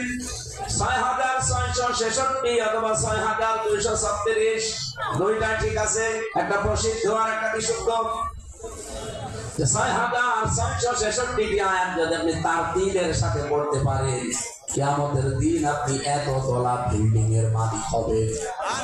আরো জোরে বলেন সুবহানাল্লাহ। এখন যদি তারতিলের সাথে না পড়তে পারেন, আল্লাহর নবী বলেন কামা কুনতা তুরাতিলু ফিদ দুনিয়া, পড়লেই হবে না, দুনিয়ায় যেভাবে পড়তে তারতিলের সাথে ওইভাবে পড়ো। তাহলে দুনিয়ায় আপনি তারতিলের সাথে পড়তেন কিনা এটা আজকে জানা দরকার। মাদ্রাসা এমনি হয়নি এখানে। আজ যেহেতু 31 বছর ধরে চলছে অনুষ্ঠানটা, তার মানে আরো আগে মাদ্রাসা বানানো। এই 31-32 বছর একাধারে এই মাদ্রাসা যারা বানিয়েছেন, যারা এখানে প্রতিষ্ঠা করেছেন, তাদের উদ্দেশ্য ছিল যে কোরআন শরীফ এলাকার মানুষেরা পড়বে তারতিলের সাথে। হয়তো তারতিলের সাথে কিভাবে পড়া লাগে অনেকে জানেন না। 4টা বিষয় আপনার মাথায় থাকতে হবে। কেউ যদি তারতিলের সাথে কোরআন পড়তে চান, এদিকে তাকান, এদিকে তাকান। 1 নাম্বার আপনাকে শুদ্ধ করে পড়া লাগবে, আর এখানে ওই ট্রেনিং দেওয়া হয়, গাড়ি সাহেব আছে। 2 নম্বরে শুধু তারতিলের সাথে পড়লে হবে না, এটা বুঝতে হবে, বোঝার জন্য আলেম আছে। তার মানে 2টা শর্ত আমরা এখানে পেয়েছি। 3 নাম্বারটা যতটুকু বুঝবেন অতটুকু আপনি মানবেন। এইটা আমরা কম বেশি পেয়ে যাই, কারণ এইটা এখন বাংলাদেশে আমরা জানি কোরআন থেকে যা সবগুলো মানা সম্ভব না। ছোটবেলা এখান থেকে যেহেতু 6666 আয়াত মুখস্থ করে গেছি, কিছু আয়াতের অর্থ বুঝেছি, কিন্তু সব আয়াত আমার প্র্যাকটিক্যাল লাইফে মানা সম্ভব না। নামাজের আয়াত মানতে পারি, রোজার আয়াত মানতে পারি, যেহেতু ব্যক্তিগতভাবে যাকাত দেই যাকাতের আয়াত মানতে পারি, চুরি করলে হাত কেটে দাও এটা আজকে 30 বছরে আমার জীবনে মানতে পারি না। কথা বলেন না কেন? এই আয়াত কি নামাজের মতো ফরজ না? আরো যারা বলে জেনা করলে তার সঙ্গে সার করো, এই আয়াত কি নামাজের মতো ফরজ না? কোন কারণে রাজনীতি মনে করে চলে যান? ধরা খাবেন আপনি, নামাজ পড়ে আপনি জান্নাতে চলে যাবেন। এই আয়াতগুলোকে আল্লাহ খেলা করার জন্য দিল? বলেন কোরআনে আল্লাহ যেখানে বড় বড় অপরাধের কথা দিয়েছেন, সেখানে আলাদা ভাবে ওয়াজ করে দিয়েছেন আর ফাওয়াহিশা। আমি যত জায়গায় পেয়েছি সেখানে দেখলাম ওয়া আলাদা। চিন্তা করলাম আল্লাহ ফাওয়াহিশা, এটা তো বড় গুনাহ, এই অশ্লীলতা বেহায়াপনা, আবার তুমি আলাদা করে বললে কেন? আমার এই ছোট মাথার ভেতরে তখন আমি পেয়েছি এই পৃথিবীতে যত কিছুর মূল গুনাহ এই ফাওয়াহিশ। এই অশ্লীলতার জন্য মানুষ আস্তে আস্তে চলে যায় একেবারে নিম্নে, এত নিচে নামে যে শয়তান অত নিচে নামে না।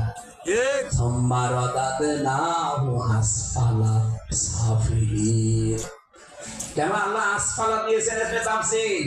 এত নিচে মানুষ নামে যে পশু পাখি অত নিচে নামে না। আপনি বাস্তবতায় দেখেন, 4 বছরের কানিয়া থেকে 80 বছরের বৃদ্ধা পর্যন্ত আর ধর্ষণে বাদ যাচ্ছে। এত নিচে তো পশু পাখিরা নামে না। 2006 সালের 28শে অক্টোবর যে ঘটনা বাংলাদেশে ঘটেছিল, জীবিত মানুষ পিটিয়ে লাশের উপরে অনেকে ড্যান্স দিয়েছিল। এটা আবার পুনরাবৃত্তি হয়েছে এই 15 মাসে। যারা করেছেন আপনারা মানুষ না, যে কোনো দলের আপনি হন না কেন। ওর পরে আমি একবার মাহফিলে গিয়েছিলাম সিরাজগঞ্জ, ওখান থেকে আসার সময় বাসে যখন আসতাম পেছনে বসে আছি ড্রাইভারের, হঠাৎ দেখলাম উনি মাঝখান দিয়ে না দিয়ে বাম দিয়ে চালিয়ে দিল, গাড়ি ঝাঁকি দিয়েছে। ড্রাইভারকে বললাম আপনি কি করেন, গাড়ি চালাতে পারেন? আমারে বলছে কি বললেন আপনি? আমি তো দেখে গাড়ি চালাচ্ছি। আপনি এখন ঝাঁকি দিলেন, এখন তো অ্যাক্সিডেন্ট হয়ে যেত। আমার বলছে দেখেন না একটা কুকুর পড়ে আছে, বলেন আমি কুকুরে কার উপরে দেবো, আমার বিবেক নেই। আমি বললাম তো মরা কুকুর, আরে মেরলে কি আর না মারলে কি? ড্রাইভার আমার দিকে তাকিয়ে বলছো হুজুর আপনি কি আসলে হুজুর নাকি ভুল করেছে? আপনি কি আসলে হুজুর? কি রকম হুজুর আপনি? একটা মরা জিনিস পড়ে আছে যদিও কুকুর, আমি ডবল করে আমার গাড়ির চাকা চালাবো, আমার বিবেক নেই? হ্যাঁ, এই কথাটা শোনার জন্য আমি ছিলাম।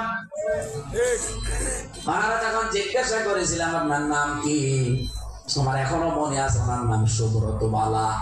সুব্রত বলল, তার মানে বুঝলাম তো ইমান নেই।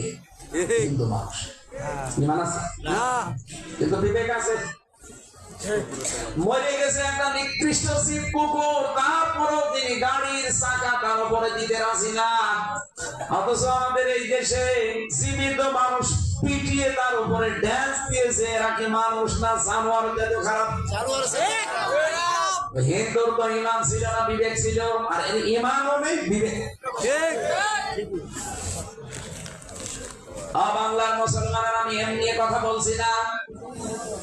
আমার গ্রামে আমি জেলে থাকাকালীন একটা বিচার এসেছিল, জেলে যাওয়ার আগে বিচারের আমি রায়ও দিয়েছি। আমার গ্রামের লোক জিজ্ঞাসা করছে যে এই যে মেয়েটা, এর স্বামী বিদেশে থাকে, এর দেবরের সাথে উল্টাপাল্টা কাজ করেছে, আমরা দেখেছি। এখন একটু বাচ্চাটা রায় ফতুয়া দেন তো। আমার কাছে কি চেয়েছে?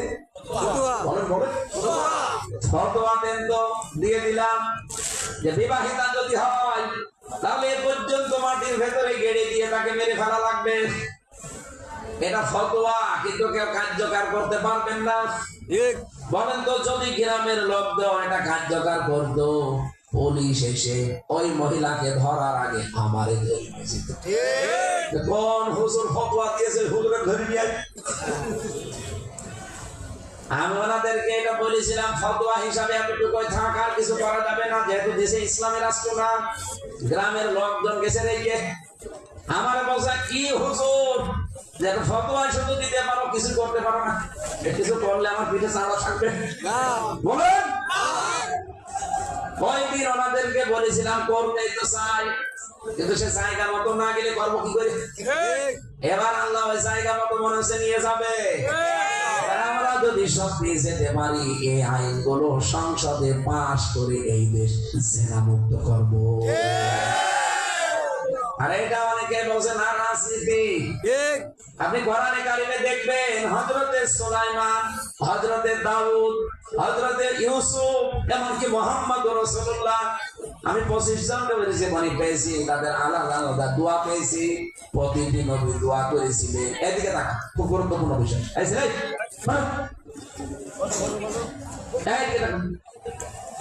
এটা খুব গুরুত্বপূর্ণ পয়েন্ট, ভালো করে মনে রাখবেন।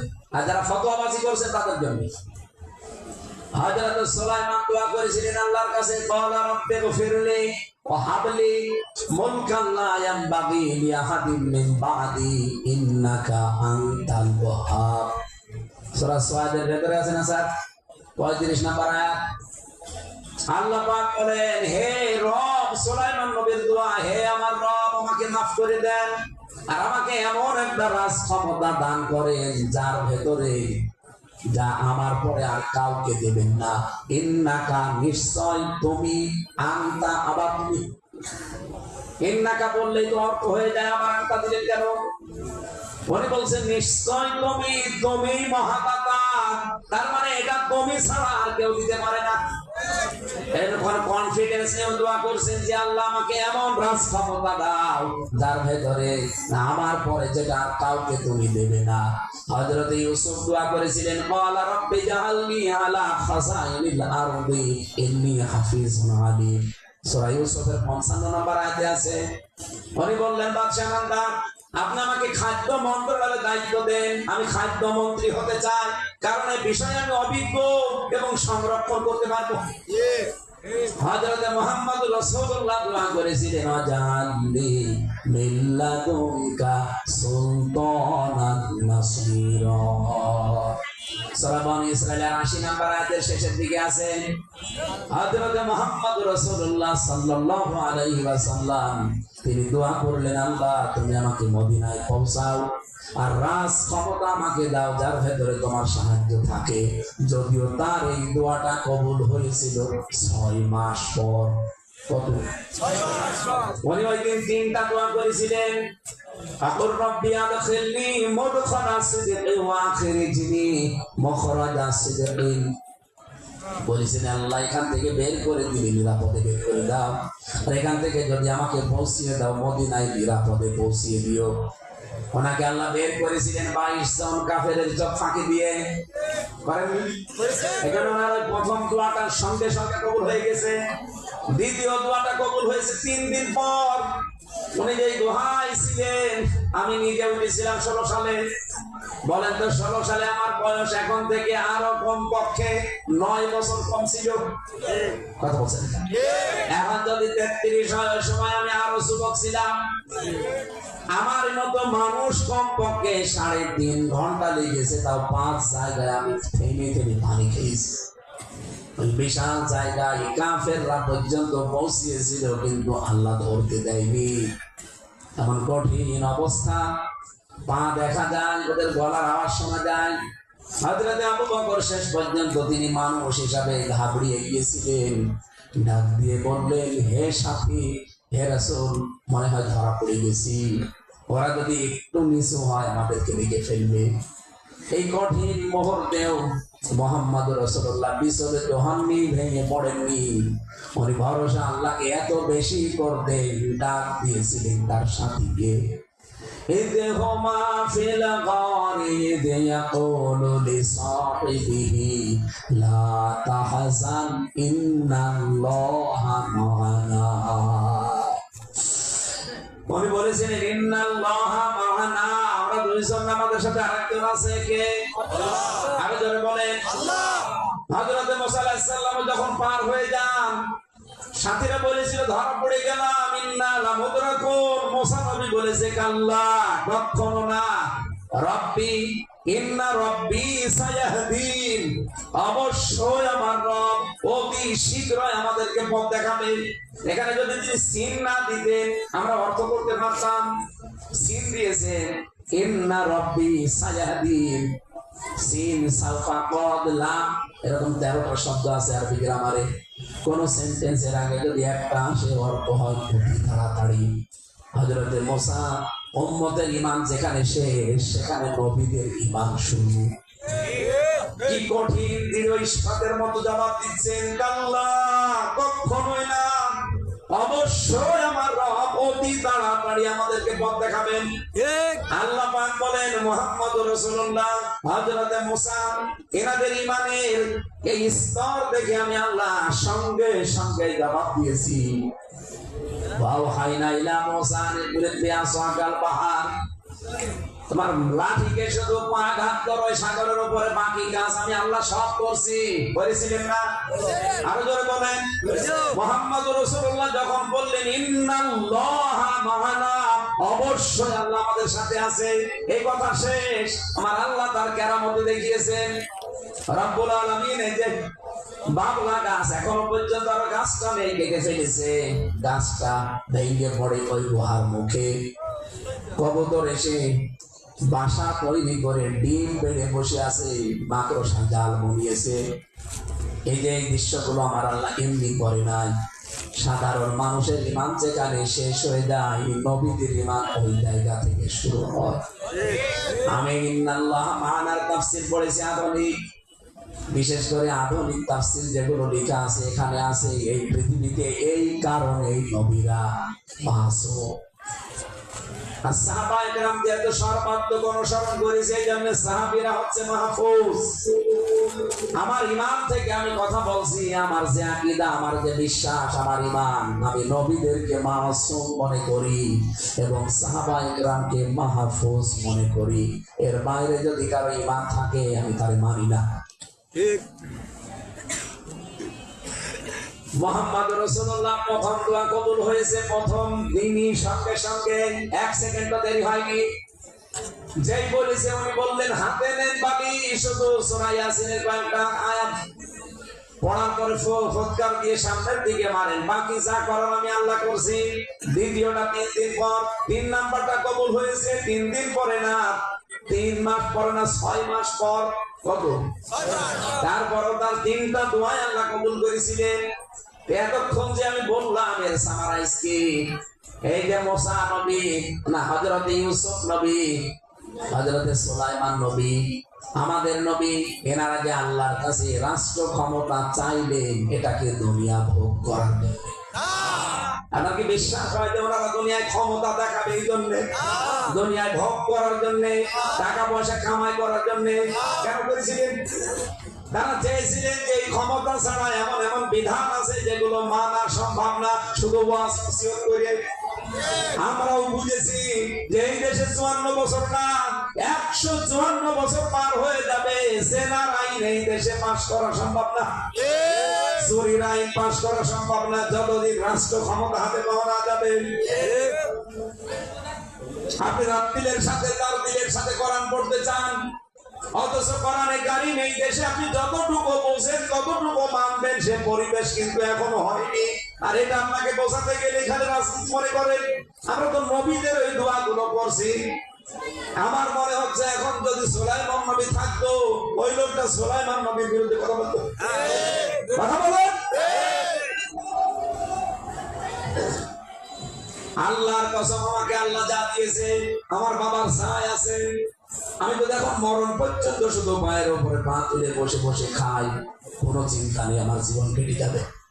এই রক্ত পিচ্ছির পথে আসা একটাই আমার কারণ, কারণ ইসলামী রাজনীতিকে আমি নামাজের মতো ফরজ মনে করি। এই বাংলাদেশে কেউ যদি রাজনীতি না করে, আমি একা হলেও ইসলামী রাজনীতি করব। নবীজি নিজে রাজনীতি না করলে উনি রাষ্ট্রনায়ক হলেন কি করে? যারা বলেন যে না আমি কোনো ঝামেলাই নেই, আমি সবার কাছে ভালো থাকতে চাই, আপনি টাটকানি ভেজাল মুনাফিক। সবার কাছে একজন ভালো হতে তাহলে নবী সবার কাছে ভালো হতো? কিছু মানুষ আছে জেনে শুনে বিরোধিতা করবে, এটা ফাইনাল। যেমন আবু জেহেল জেনে শুনে বিরোধিতা করেছিল। আপনি কি মনে করছেন এখন বাংলাদেশে আবু জেহেল নেই? আছে, কিন্তু নাম আলাদা। ওর নাম ছিল সরাসরি আবু জেহেল, আর এর নাম হয়তো বললাম না, বলি একজনের নাম ওবায়দুল কাদের।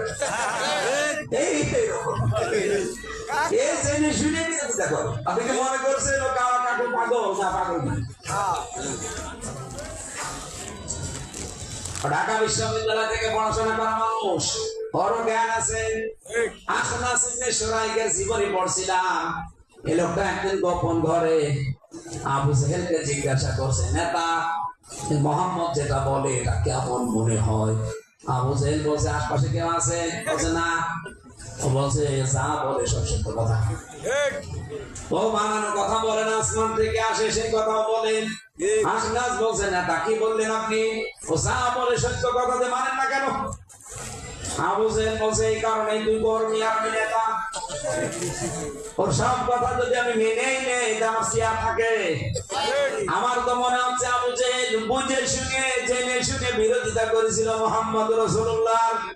বাংলাদেশে এখন বহু আবু জেহেলের বেতাত্তা আছে, ওরা জেনে শুনে আলেমদের বিরোধিতা করে। তাকে জানে না যে ইসলাম আসলে এই দেশে চুরি থাকবে না, ডাকাত থাকবে না, জেনা থাকবে না, মানুষের অধিকার ফিরে পাবে। 100 ভাগ জানে, জেনে অবশ্যই বিরোধিতা করে, কারণ জানে যে মেনে নিলে তামাশিয়া থাকবে না। এই জন্য নবীরাতে দোয়া করেছিল দুনিয়ায় ভোগ করার জন্য না। আল্লাহর কসম আমরাও ইসলামী রাজনীতি করি দুনিয়ায় ভোগ করার জন্য না। যদি করতাম, আপনি মাওলানা মতিউর রহমান নিজামীর দিকে তাকান। আল্লাহর বান্দা, ওয়ার্ডের মেম্বার ছিলেন না, উনি মন্ত্রী ছিলেন। আপনি বলছেন একটা মন্দিরের পাওয়ার কত? পাবনাতে যান, এখনো পর্যন্ত তার বাড়ি টিনের মাটির দেওয়াল দেওয়া, আর একটা মেম্বারের বাড়ি আমরা 2 তলা দেখি। বাস্তবতায় আপনি যতই মুখ জোর করেন, গলাবাজি করেন, ফাপড়বাজি করেন, পারবেন না। কারণ ইসলাম যার কাছে নেই সে দুর্নীতি করবে। আমি আপনাদের গ্যারান্টি দিতে পারি, ইসলাম যদি সত্যি এবার আসে, মালয়েশিয়াতে বহুদিন ছিলাম, আমি জানি ওই দেশটা দাঁড়িয়ে যাওয়ার পেছনে শুধু 2টা কারণ। 1 নাম্বার, তারা খাদ্যে ভেজাল দেয় না। 2 নাম্বার, তারা দুর্নীতি করে না। অথচ আমাদের চাইতে মাত্র 8 বছর আগে দেশটা স্বাধীন হয়েছে, আর আমরা 54 বছরে যেখানে ছিলাম আরো পিছিয়ে যাচ্ছি। একটাই কারণ, দেশের দুর্নীতি আর খাদ্যে ভেজাল। এটা বন্ধ করা সম্ভব যদি রাষ্ট্রের ক্ষমতা হাতে থাকে। 5 বছর লাগবে না, 2 বছর সময় দেন, বাংলাদেশকে মালয়েশিয়ার উপরে চলে যাবে ইনশাআল্লাহ। কারণ ওই দেশে এত মানুষ নেই। এই দেশের চাইতে মালয়েশিয়া 7 ডবল বড়, মানুষ 1 কোটি 9 লাখ, আর এখানে 20 কোটি। এদের 20 কোটি মানুষের কিছু না থাক, 40 কোটি হাত আছে। কথা বলেন না কেন? পৃথিবীর বিভিন্ন দেশে তো যে দেখছি তারা মুখিয়ে আছে এই দেশে ব্যবসা করার জন্য, বিশেষ করে চীন আর তুরস্ক। আপনি এখানে পরিবেশটা তৈরি করে দেন, কোটি কোটি ডলার ওখান থেকে আসবে, এই দেশে একটা মানুষও বেকার থাকবে। শিক্ষা ব্যবস্থা বানিয়েছে মানুষকে বেকার করার জন্য। কেন? মালয়েশিয়ার মতো শিক্ষা ব্যবস্থা বানান, সিঙ্গাপুরের মতো শিক্ষা ব্যবস্থা বানান, শিক্ষা নেবে সঙ্গে সঙ্গে কর্মজীবন হাতে ধরিয়ে দেবে, বেকার থাকবে না। ও একাই 4-5টা মানুষ চালাতে পারবে, তখন ওর শয়তানও ধরবে। মানুষ বেকার থাকলে, কাজ না থাকলে শয়তানে ধরে না। আমরা ইসলাম নিয়ে আসলে সর্বপ্রথম এই কাজ হবে বাংলাদেশে। আগে নামাজের বিল আসবে সংসদ থেকে, 2 নম্বরে মানুষের কর্মসংস্থান তৈরি করা হবে। চীন, চিন্তা করেন, মানুষ দেখেছেন চীনে, দেখে মানুষ ছাড়া কিছু নেই। 7 তলা 8 তলা খালি মাটির নিচে খালি মানুষ। আমার সাথে জেলেও 2 জন চীনা ছিল, এত বুদ্ধি তাদের। এখানে মানুষ বেশি হওয়া এটা থাকবার নয়, খালি দুর্নীতি বন্ধ করা লাগবে, আর খাদ্যে ভেজাল বন্ধ করেন, এমনি মানুষ সুস্থ থাকবে। খাবার কি একেবারে সে জান্নাতের খাবার খাওয়া লাগবে তা না, আপনি কচুই খান, কিন্তু যেভাবে খাওয়া দরকার ওইভাবে খান। আমার ভাইরা, আমি যে কথা বলতে চাই, কোরআনকে তারতিলের সাথে পড়লে মাস্ট বি আপনাকে এটা মানা লাগবে, নয়তো আপনি কিয়ামতের দিন পড়তে পারবেন না, উপরে উঠতেও পারবেন না। 4 নম্বরে বিস্তারিত কথা না বলে বলছি, 4 নাম্বার হচ্ছে নিজে যতটুকু মানেন অন্য কেউ যেন মানতে পারে সেই ব্যবস্থা করা লাগবে। সেটা আছে বাংলাদেশে এখন? একটা জায়গা দেখান যেখানে কোরআনের বিধান পূর্ণাঙ্গটা মানা যায়, দেখা একটা জায়গা নেই। নামাজ আছে তাও মন মতো, যে পড়ার ইচ্ছা হয় পড়বে, না পড়লে না। নামাজের বিধান কি এরকম নাকি? ইমাম আবু হানিফা রাহমাতুল্লাহ আলাইহির মত, নামাজ কেউ না পড়লে তার জেলখানায় বন্দী করে রাখা লাগবে। এমন অন্যান্য ইমামের মত পড়েছি, ওনারা বলেন নামাজ যদি কেউ না পড়ে, যতদিন নামাজ না পড়ে ততদিন আটক করে রাখা লাগবে, আর যদি নামাজ পড়তে রাজি না হয় ওরে মেরে ফেলা লাগবে। 54 বছর সাইদি সাহেব সহ কত বড় বড় আলেম নামাজের ওয়াজ করেছে, নামাজি বেড়েছে না কমেছে? আর সংখ্যা বেড়েছে, কিন্তু নামাজ বাড়ে নাই। কারণ নামাজ তো খালি মসজিদে ঢিপ দেওয়ার নাম না, নামাজ থেকে 27টা শিক্ষা নিতে পারলে সেই নামাজি। এটা সূরা মাআরিজের ভেতরে 19, 20, 21 নম্বর আয়াতে আছে, ইন্নাল ইনসানা খুলিকা হালুয়া ইদা মাসসাহু শাররু জাজুয়া ওয়া ইদা মাসসাহুল খায়রু মানুয়া। এই যে গুণাগুণগুলো পৃথিবীর সব মানুষের ভেতরে আল্লাহ দিয়েছেন। অস্থিরতা, বিপদে পড়লে হায় হতাশ করা, এবং নিয়ামত পেলে কৃপণ হয়ে যাওয়া। আল্লাহ বলেন ইল্লাল মুসাল্লিন, কিন্তু নামাজি যারা তাদের ভেতরে এখানে কোন নামাজি? আল্লাযীনা হুম আলা সালাতিহিম দাইমুন, যারা তাদের নামাজে নিয়মিত। আজ নিয়মিত নামাজ আছে, কিন্তু নিয়মিত নামাজ পড়লে যে 27টা গুণাগুণ তৈরি হয়, ওইটা আমাদের ভেতরে এখনো তৈরি হয়নি। আমি তাফসীর থেকে বলছি, কোন মানুষ যদি নামাজি হয়ে যায়, প্রথম শিক্ষা নেবে সে নামাজের কাতার থেকে। নামাজের কাতারের শিক্ষা কি? নামাজের কাতারের শিক্ষা হচ্ছে সোজা করো কাতার, আপনি দেখবেন কাবা শরীফে মসজিদে নববীতে 3 বার করে ইমাম সাহেব কথা বলেন যে কাতার সোজা করবেন। আরবিতে বলে হয়তো আজ সে বোঝেনি, আমি তো বুঝেছি। 3 বার করে আগে বলে কাতার সোজা করো। ওই সময় বুঝতাম না যে এক কথা বারবার 5 ওয়াক্ত নামাজে বলা লাগে। এখন দেখছি ওইটাই আসল কথা। কাতার সোজা করো বলতে এই পৃথিবীতে যত মুসলমানদের কাতার আছে 57টা দেশ এখন মুসলিম, এরা যদি এক কাতারে এসে যায়, আল্লাহর কসম ইসরায়েল যে অত্যাচার করেছে ওটা একদিনও করতে পারতো না। এমনি কাতার সোজা করবে বলে নামাজের এই কাতারের শিক্ষা কি সত্যি করে বলেন আমাদের দেশে আছে? বলেন বলেন। নামাজে দাঁড়ায় ঠিক, কাতারও সোজা করে ঠিক, কিন্তু এখান থেকে যেটা একতবদ্ধ হওয়া দরকার এই জায়গায় আমরা অনেকেই নেই।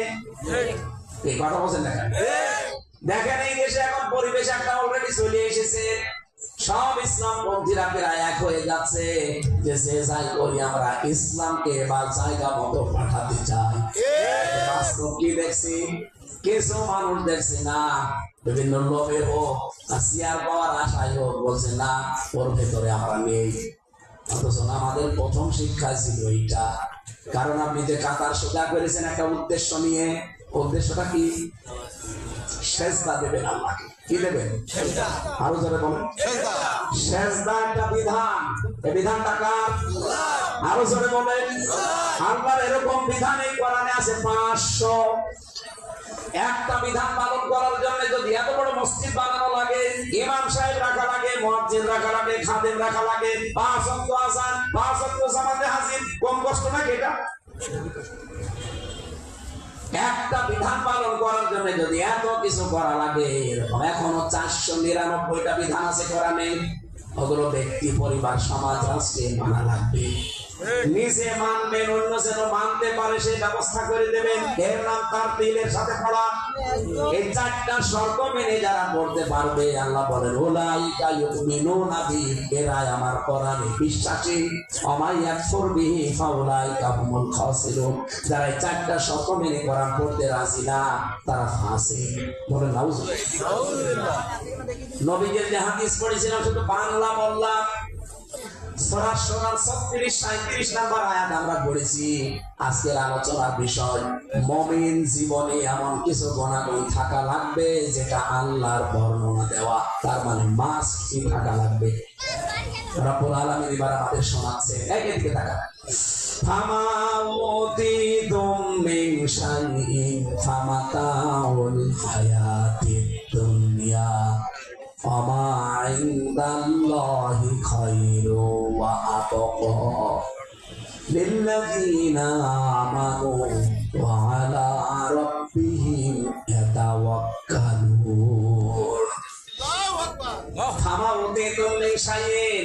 তোমাদেরকে দুনিয়ায় যা দেওয়া হয়েছে, যেটা দেখতে পাও, যেটা দেখতে পাও না, এই মেন সাইকেলের ভেতরে সব আছে।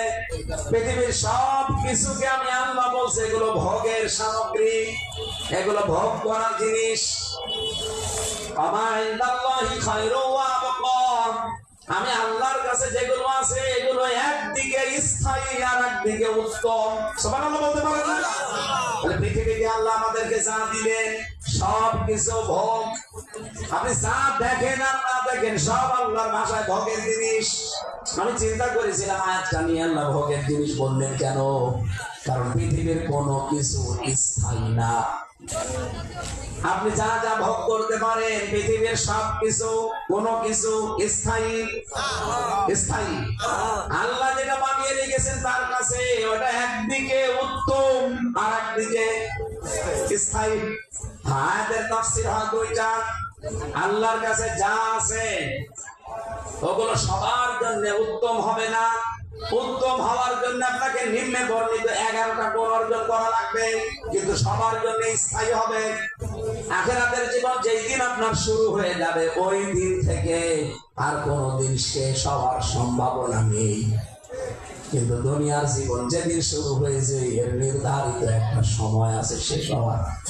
আমি কিন্তু খুতবার ভেতরে আরবিতে কথাগুলো বলেছিলাম। আল্লাযী খালাকাকুম মিন তিনিন সুম্মা কাদা আজালা ওয়া আজালুম মুসাম্মান ইনদাহু সুম্মা আনতুম তামতারুন। আরবিতে বলেছিলাম, বলছেননি, এইটা বাংলা বলছি। আল্লাহ পাক বলেন, আমি বানিয়েছি তোমাদেরকে মাটি দিয়ে এবং নির্দিষ্ট একটা সময় সীমা দিয়ে। এই সময় সীমা শেষ হয়ে গেলে আমি আল্লাহর কাছে চলে আসা লাগবে, এই বিষয়ে কোনো সন্দেহ নেই। কিন্তু আমি আল্লাহ যেটা বানিয়ে রেখেছি তোমাদের জন্য ওটা উত্তম এবং স্থায়ী। আমি আবার বলছি, যেহেতু দুইটা তাফসীর হয়, সবার জন্য আখিরাতের এই জীবনটা কিন্তু স্থায়ী হবে, কিন্তু উত্তম হবে না। উত্তম হওয়ার জন্য নিম্নে বর্ণিত এই গুণ লাগবে। আমাদের জন্য সবার যেহেতু স্থায়ী ঠিকানা মরণের পরে, কিন্তু উত্তম করার জন্য কি কি করা লাগবে এইটাই এবার শোনাচ্ছি। লিল্লাযীনা আমানু ওয়া আলা রাব্বিহিম ইয়াতাওয়াক্কালুন। রব্বুল আলামিন বলেন, এই পৃথিবীতে যে মানুষগুলো ঈমান আনতে পারবে, নির্ভেজাল ঈমান, ঈমানের ভেতরে শিরক, ঈমানের ভেতরে কুফর, এগুলো থাকলে চলবে না। যারা নির্ভেজাল ঈমান আনতে পারবে, ওয়া আলা রাব্বিহিম ইয়াতাওয়াক্কালুন। আর এই দুনিয়ার জীবনে যে মানুষগুলো আল্লাহ ছাড়া অন্য কারো উপরে ভরসা করবে না, এটা তৈরি এমনি এমনি হয় না। এটা তৈরি করার জন্য কিছু মেহনত দুনিয়ায় করা লাগবে। সে মেহনতের প্রথম ধাপ আল্লাহ দিয়েছেন, ওয়াল্লাযীনা ইয়াজতানিবুনা কাবাইরাল ইসমি ওয়াল ফাওয়াহিশা। দুনিয়ায় যারা বড় বড় গুনাহ থেকে নিজেদেরকে বাঁচিয়ে রাখতে পারবে। এদিকে দেখেন, আমি এই কাবাইরাল ইসমি পড়তে গিয়ে তাফসীরে দেখেছি বড় গুনাহ কোন জায়গায় পেয়েছি ৭৭টা, কোন জায়গায় ৯৯টা, কোন জায়গায় ১২০টা। আল্লাহ বড় গুনার পরিচয় দিতে দিতে আবার আলাদা করে ওই যে ওয়া বললাম আল ফাওয়াহিশা, এই ফাওয়াহিশ যেটা অশ্লীলতা, এইটা আবার আলাদা করে বললেন। আমি এখান থেকে আগে তাফসীরে যাব, আগে পয়েন্টটা বলি। বড় বড় গুনাহ থেকে যদি আমরা বেঁচে থাকতে পারি আজকে থেকে, তাহলে আল্লাহর প্রতি ঈমান হবে একদিকে নির্ভেজাল, ২ নম্বরে ভরসা হবে খাঁটি। এটা এমনি এমনি কারো তৈরি হবে না। আপনাকে বড় গুনাহ থেকে বেঁচে থাকাই লাগবে। বড় গুনাহ পৃথিবীতে কয়টা বললাম? ৭৭টা, ৯৯টা, ১২০টা। তাফসীরের কিতাবগুলো দেখে দেখে অথবা বড় গুনাহ, কবিরা গুনাহ কি কি এই বই দেখে পড়ে নিয়ে সবগুলো বলতে গেলে নোট করা আছে, সারা রাত হয়ে যাবে। ফাওয়াহিশটার ব্যাখ্যায় বলবো, ৩ নাম্বারটাকে শেষ করি। ওয়াইদা মা গাদিবুহুম ইয়াগফিরুন। ৩ নাম্বারে মানুষের কোন বিষয় যদি একবার রেগে যায়, তাহলে সেই লোকটা আল্লাহর দিকে তাকিয়ে মাফ করে দেয়। এই যে ৩টা আর ২টা ৫টা গুণ আমি বলে ফেলেছি। বলেন তো, এই ৫টার ভেতরে কোনটা আমার জীবনে পাওয়া যায়? আমার যে ঈমান আছে, ঈমানের ভেতরে ভেজাল। আমি যে আল্লাহর প্রতি ভরসা না করে ভারতের উপরে ভরসা করা, অনেকে আমেরিকার উপরে ভরসা করে। এটা তৈরি করা এমনি এমনি তৈরি হবে না আপনার ভেতরে।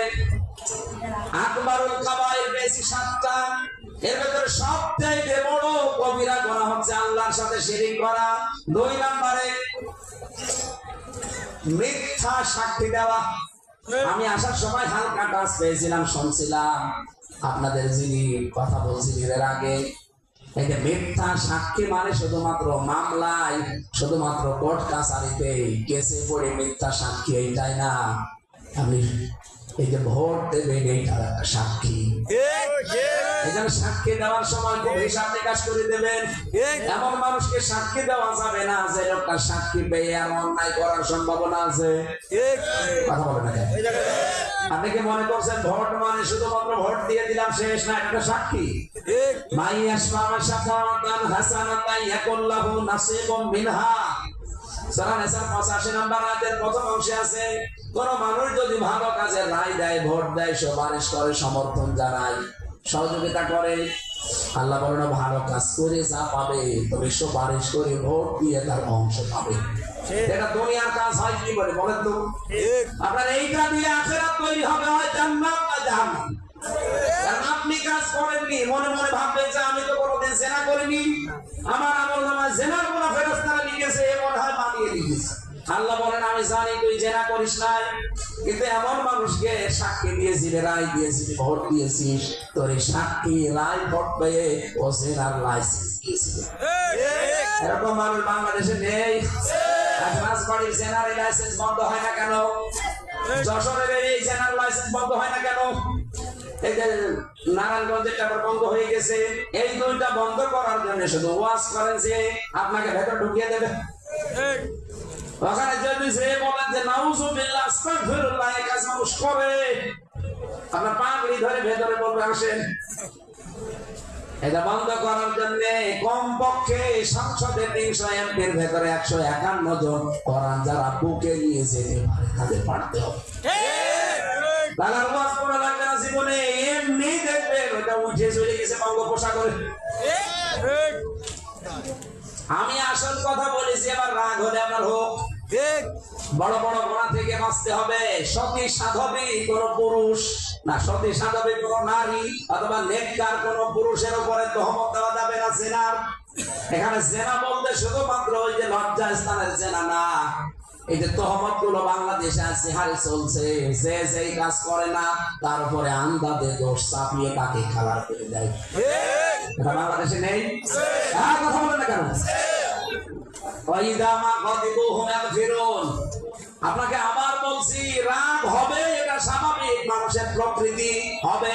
কিন্তু রাগ হওয়ার পরে যে লোকটা আল্লাহর দিকে তাকিয়ে ক্ষমা করে দেয় তাকে আল্লাহ অজানা কিছু দান করেন। নবীজি বলেন, আমি খুতবা দিচ্ছিলাম, এক সাহাবী প্রবেশ করলেন, আমি খুতবার ভেতরেই বললাম এখন যিনি আসলেন এই লোকটা আল্লাহর জান্নাতি। সাহাবীরা বলে, কে গো? খুতবা বাদ দিয়ে কার নাম বলে? দেখে একটা গ্রাম্য মানুষ। দ্বিতীয় সপ্তাহে আবার বললেন, এখন যে লোকটা এসেছে জান্নাতি।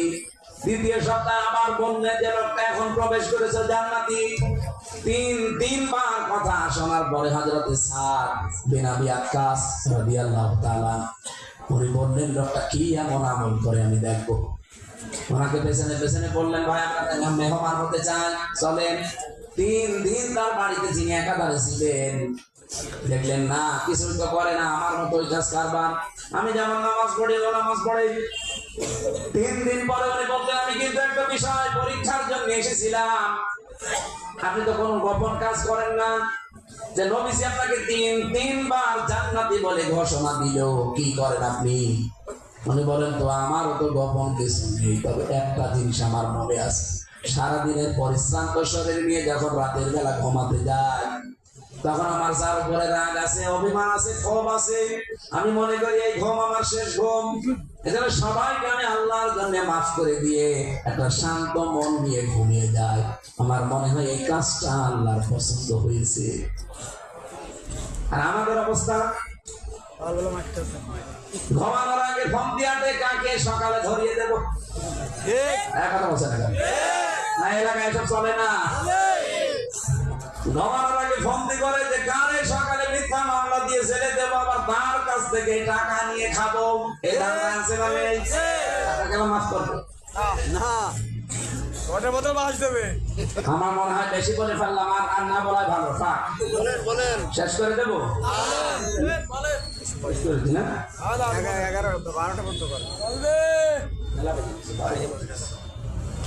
আর বাকি এখন খালি বলে গেলে শেষ হবে, ব্যাখ্যা করা লাগবে না?